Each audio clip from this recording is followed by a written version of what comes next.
I think everybody can be a painting, if I were to put it in the right way. I think everyone's so beautiful, like you can be a beautiful piece of art on paper.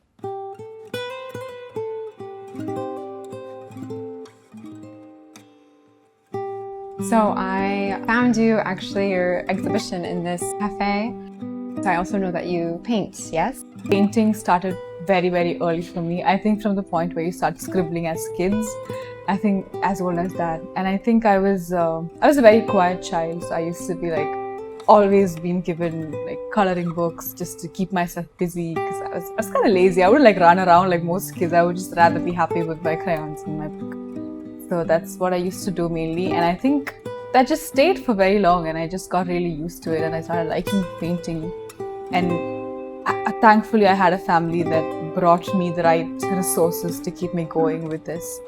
Many years it was just me and my books, and until I found this cafe here in JLT and I got a chance to exhibit a few paintings.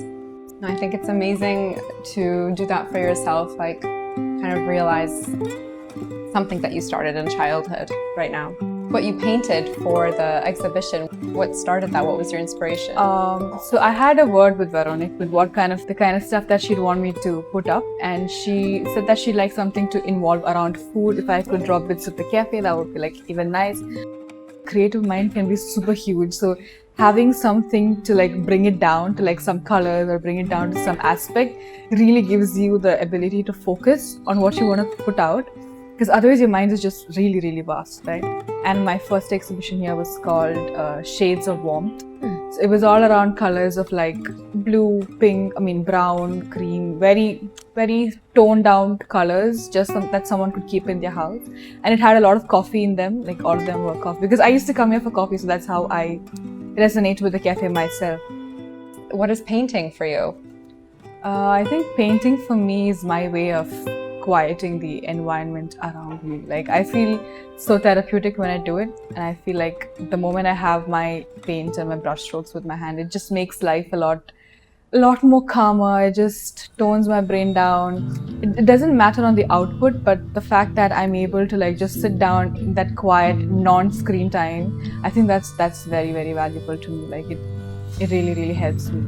And secondly, I would say it's also a way for me to hold back to my childhood, because I feel like we all evolve, we all run, we are all growing out of the people that we were very quickly. So I feel like painting is one thing that holds me back, that connects me home, that it reminds me like of the time that my grandma used to get me like huge coloring books and all the princess drawings that she would like print out. It's just things like that they would do to keep me happy. And I feel like now it's my choice, or it's my time to make myself happy by just staying with those things. And there's something sweet that my grandma used to say, that when you color the characters in them, they become happy. And that's just how you make their day, by just giving them color. And I thought it was just so cool to me. And I used to like sit all day making my characters happy. So that was something that kept me going. So those are the little values that stayed with painting for me. And I think it's so important that you stay true to who you are, because I know friends, I know family members who've like lost touch of the creative things they did as a child, as a writer yourself, or like people, even if it is something as small as, oh, we used to read a lot, but we don't have time anymore. I used to be a singer, I used to be a dancer, but like now it's just corporate. So I feel like I was so scared that I'd fall into that same track and lose touch with who I truly am. So which is why I make deliberate efforts to like stay connected to my painting. And I think it's very important to have a non-screen hobby as well now. Yes. So I feel like it really helps me with that as well. Yeah, I can do a million things that don't involve technology, and that makes me very, very happy in today's generation. I'm not an artist who can like paint out of creativity, like out of my own imagination, but I would say I can 100% replicate things that I see around me, or like I need a source of inspiration to paint, but it's never like what's in my mind and inside myself. I don't think I can find that. So my paintings are usually things that I resonate with, or things that look aesthetically pretty to me, or things that I would want to hang in my house, or like things that challenge me to paint. The more realistic, the more better. Like that's just how I like my painting. But you are inspired in these beautiful moments. You're able to look at something beautiful and be like, I want to recreate that. Oh my God, there is these urges that you have when you go somewhere out. And I think as an artist, you start noticing things with so much intricacy and to the point. Like how curved is that line, or how big is that dot in this painting? And I feel like I love that. I love when you pay so much attention to getting that perfect stroke on your painting. So I think that's something that really always blows my mind, because I start looking at the world like that. Like when you go and you see a tree and you're like, look at the way the sunlight falls on that. Look at the way the colors have shifted from like the darkness to brightness.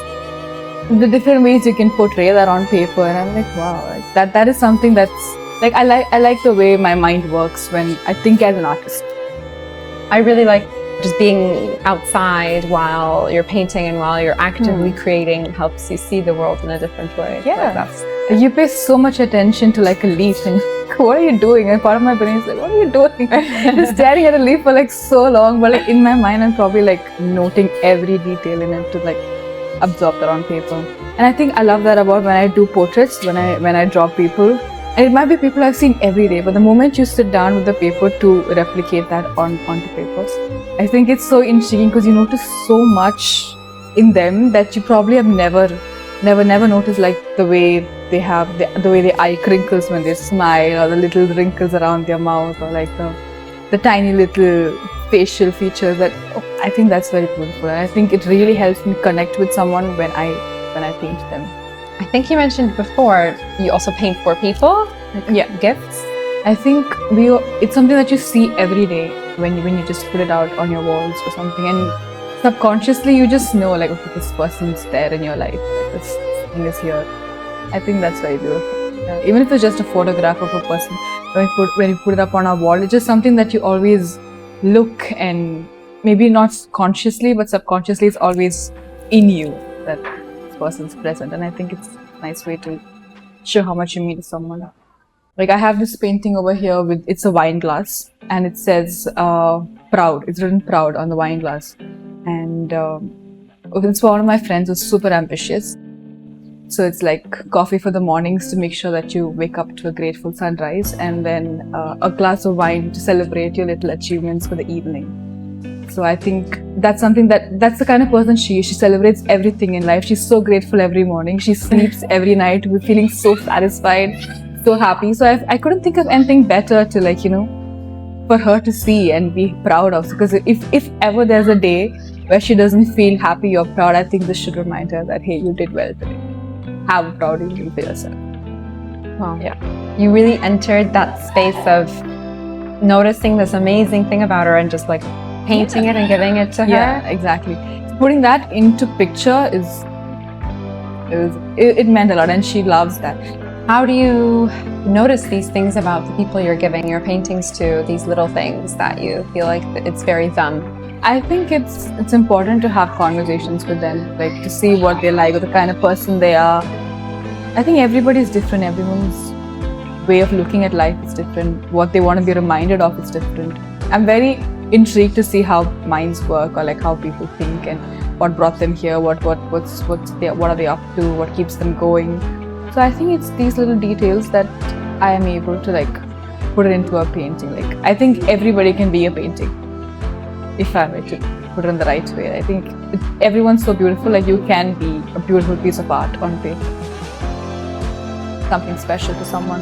So when you said you don't create from nothing, from a blank canvas, but look, you're seeing beauty everywhere, and just like that is such a unique gift to think that everyone deserves to be on a canvas, or everyone can be beautiful that way. Thank you. Actually, I feel a bit better now that you said that, because always I've been like, oh, do my creative juices not work enough for me to like, just put what's on my mind? But like, I think it's always been about what's around me, or what people are around me more than what's inside of me to like bring out. And it's also like when you're painting this other person, the way you would imagine them, you're also putting an element of yourself, which is the painting or your style of painting, into it. So it's like you're two people, or it's like a union, right? Yeah. In a way. In a way.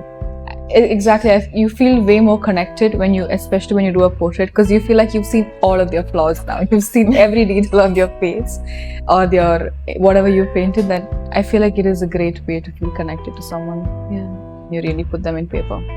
And don't forget the number of hours it actually takes to do that. So I'm like, to stay committed to that one person for that long and noticing everything on them, I think that's also very beautiful. I think my daily challenge is to like find the time to do it, because see, we would all love to be a full-time artist or like just follow your passion, but it has to pay the bills. So you need to have a job which might drain you at the end of the day. So there have been times where I've told someone like, I'll give you something special, and then I've not been able to give it because of how demanding life has gotten.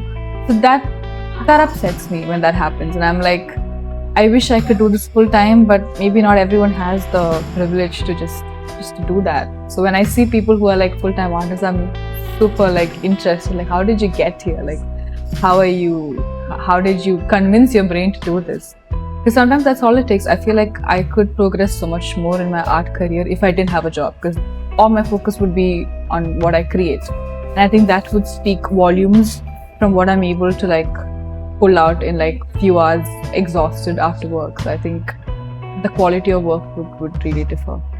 I feel like I've always thought like in my retirement, this is all I want to do. Because like probably that's how long it's going to take for me to like stabilize myself, get all the things that I want to do in life, and then finally be like just artistically inclined to be able to. I think that would be like a beautiful life.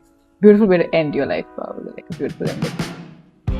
That would be to just create. And I feel like it's also connecting back to your childhood then. Yeah, when exactly. you're like how you started older. And then like just like... Yeah. When you pick up your brush again after, let's say you were busy with work and you paint, what do you think that changes in your day-to-day afterwards?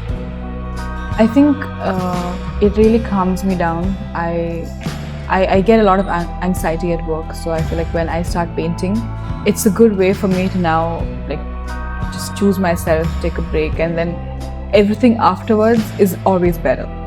Like even if I'm going back to my corporate duties afterwards, I still feel like, okay, now I have a better, more stable mind to do that.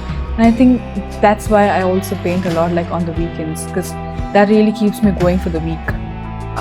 Because my 9 to 5 is demanding, like I said, and coming back home and painting, I may not have the energy. But if I also don't paint on the weekend, I feel like then my life is just all upside down. So I feel like my Mondays are really refreshed if I take some time to paint on a Sunday night and just relax myself in.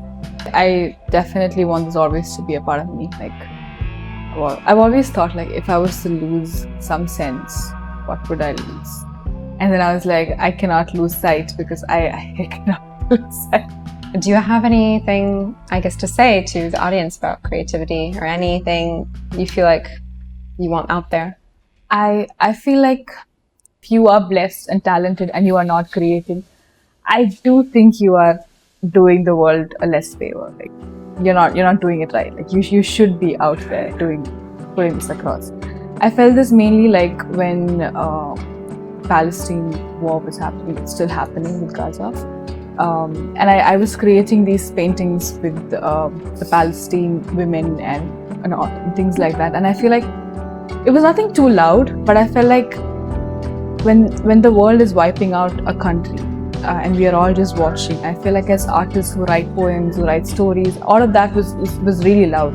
Like we could see the work, and I feel like even someone who paints, when you capture something like something as sorrowful as that, I created something for myself that I wanted to like hang in my house for like a long time, because I'm like, tomorrow when my kids or like their kids come and they look at this painting, they should know that there was a country like that, or like there was something about this. It's a good way to just make sure that a bit of it is still visible. Like it's always there in your mind, it's always there in your heart. So I think artists should always use that power of them, that even if you're writing a book or you're writing a poem, it's always there. Like even if you leave the world, your art always stays in someone's house or in someone's book or in some hidden corner. And I think that's so beautiful. I love finding work that has been lost, or like no one really cares about. Like maybe in my ancestral home, and I find like an old painting or like an old note, and I feel like oh my God, this is still here. Maybe this was created years ago and it's still it's a beautiful way of leaving a silent mark of yourself in the world. And I think that's very important. And I think as artists and creative souls, you should always do the world a favor by creating art.